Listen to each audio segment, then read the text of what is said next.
Patrick plays a federal prosecutor who's about to run for higher office and becomes addicted to high-end escorts. So he's like trying to keep this secret from Richard Dreyfuss, who's grooming him to be the next senator. So it's really about the issue of political sex scandals. And it starts from a very, what happens is Diana Agron here plays an intern that he is attracted to, not so strangely.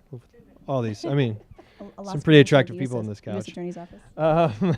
Yes, and so what I think the movie does, which is very interesting, is it starts from a very small place, from just not even an obsession, just if I lie just a little, and where that tiny little lie, that tiny little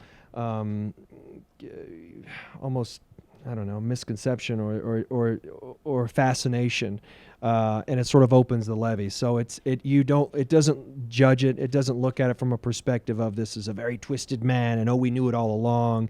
It's just a man who could be anybody in the room, and that's a very dangerous thing and a very scary thing, both to play and just to sort of acknowledge, because I think we, especially with politicians, because we build them up to strangely tear them down, it's when you look at it from a human perspective, that's what was so fascinating to me, to see the journey that he takes. And it starts very small. It doesn't just jump right into, oh, well, of course, he has a horrible sex life and a horrible marriage and he's addicted to everything. And he's not that, which I think is a little scarier. It's not meant to be the story of, oh, I'm sorry that he's falling, because it really examines his obsession, and not a lot of people have that obsession. And so what you see is kind of Greek and mythic, but you know that he's in the grip of something he cannot control. And he is also in a position of enormous authority and power. And I think it's a legit question. If you find out your president has got a zipper problem, or you representatives, whatever, it's a problem. I was standing on a street in San Diego with a big sign that said, "Would act for food." Myra called and sent me the script, and I was really impressed with the level of the script, because I thought it was going to turn into some grotesque, kind of Baroque comedy, awful, and it didn't. And the part that Patrick plays and his wife and the character that I play seem to be about as mature people as I've ever seen. I'm not Mr. Corrupt, but I'm not Mr. Stupid either. Well, Scott Salinas and I have been collaborating since my first feature. We're actually going to do a roundtable discussion later today. And so he read early versions of the script. He was watching dailies.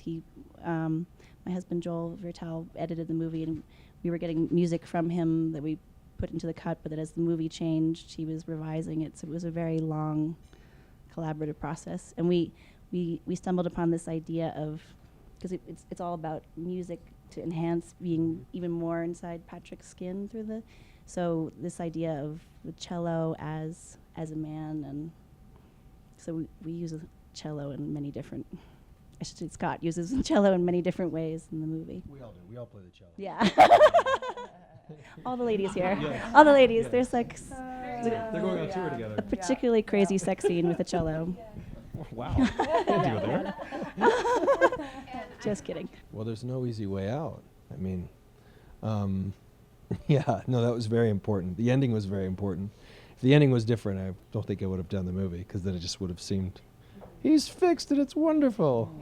Yeah. Well, I think something that Maura and I were talking about on set is, I think really important is it doesn't take a bad person to do a bad thing. And I think that, obviously you watch Patrick through the beginning of this movie, and so many people respect him, admired him. He's not this guy, like we were saying, it's not this like dark force.